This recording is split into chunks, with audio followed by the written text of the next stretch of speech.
মেরু অঞ্চলে সূর্য ওঠে না টানা 2 মাস, 12 ঘন্টা নয়, দীর্ঘ 2 মাস চলে টানা রাত। দীর্ঘ এই রাতকে বলা হয় পোলার নাইট। তাপমাত্রা নেমে যায় -50°C নিচে, যেখানে আমাদের দেশে মাত্র একদিনে সূর্যের দেখা না মিললে জনজীবন হয়ে যায় বিপর্যস্ত। আর সেখানে মাসের পর মাস সূর্যের দেখা না পাওয়ার পরও কিভাবে টিকে থাকে মেরু অঞ্চলের মানুষ, যেখানে 24 ঘন্টা রাত, সেখানে কিভাবে হিসাব করে দিনের সময়, কিভাবেই বা করে নিত্যদিনের কাজকর্ম, চারপাশে অন্ধকার এবং শীতল তাপমাত্রার সঙ্গে মানিয়ে নিয়ে কিভাবেই বা তারা বেঁচে থাকে। মেরু অঞ্চলের পোলার নাইট বা মেরু রাত্রির সম্পর্কে বিস্তারিত নিয়ে থাকছে আজকের বিশেষ আপডেট। 12 ঘন্টা দিনের পর সূর্য ডুবে গেলে আসে 12 ঘন্টার রাত, কিন্তু পোলার নাইট বলতে বোঝায় এমন একটি সময় যখন উত্তর বা দক্ষিণ মেরুর কিছু অংশে সারা 24 ঘন্টা রাতের মতো অবস্থায় থাকে। কিন্তু কেন এমনটি হয়ে থাকে? এই বিরল ঘটনা ঘটে পৃথিবীর অক্ষীয় ঝালের কারণে। পৃথিবীর অক্ষ 23.5 ডিগ্রির কোণে হেলে থাকার ফলে শীতকালে উত্তর গোলার্ধে এবং গ্রীষ্মকালে দক্ষিণ গোলার্ধে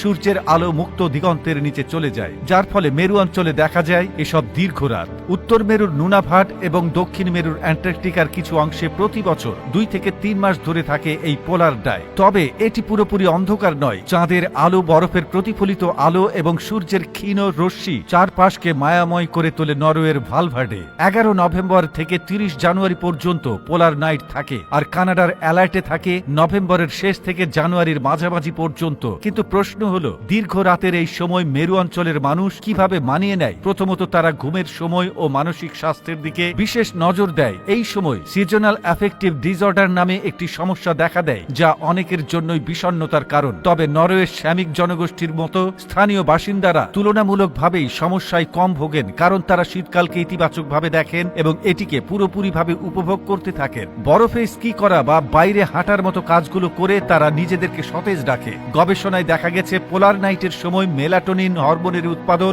বেড়ে যায়, যা ঘুমের চক্রে পরিবর্তন আনে। এই সমস্যা এড়াতে মেরু অঞ্চলের মানুষ নীল আলো সমৃদ্ধ বিশেষ ল্যাম্প ব্যবহার করেন। রাতে হালকা আলো ব্যবহার এবং ধীরে ধীরে আলো কমানোর মাধ্যমে তারা ঘুমের জন্য উপযুক্ত পরিবেশ নিশ্চিত করেন। এছাড়াও সকালের দিকে শারীরিক ব্যায়াম তাদের শরীরকে সক্রিয় রাখতে সাহায্য করে। পোলার নাইটের সময় ফিনল্যান্ডের ইনারি অঞ্চলে প্রতিদিন 2 ঘন্টা হাঁটা বা স্কি করার অভ্যাস রয়েছে স্থানীয় বাসিন্দাদের। -40°C তাপমাত্রা না হলে সেখানকার লোকজন প্রতিদিন বাইরে সময় কাটিয়ে থাকে। পোলার নাইটের আরেকটি আকর্ষণ হলো মেরুপভ বা অরোরা, যা এই সময় স্পষ্টভাবে দেখা যায়। বরফে ঢাকা এই অঞ্চলে তাপমাত্রা -25 থেকে -30 মধ্যে থাকে। এমন অবস্থায় এখানকার মানুষ নিজেদের মানসিক ও শারীরিক সুস্থতা বজায় রাখতে ঘরের ভেতরে বিভিন্ন কাজ করে থাকে। মেরু অঞ্চলের একটি বিশেষ স্থান হলো লং ইয়ারবিন, যেটি পৃথিবীর সবচেয়ে উত্তর অঞ্চলে অবস্থিত। এখানে রয়েছে গ্লোবাল সিড ভল্ট, যেখানে পৃথিবীর বিভিন্ন প্রজাতির বীজ সংরক্ষণ করা হয়। কখনো মহাযোগের কারণে পৃথিবী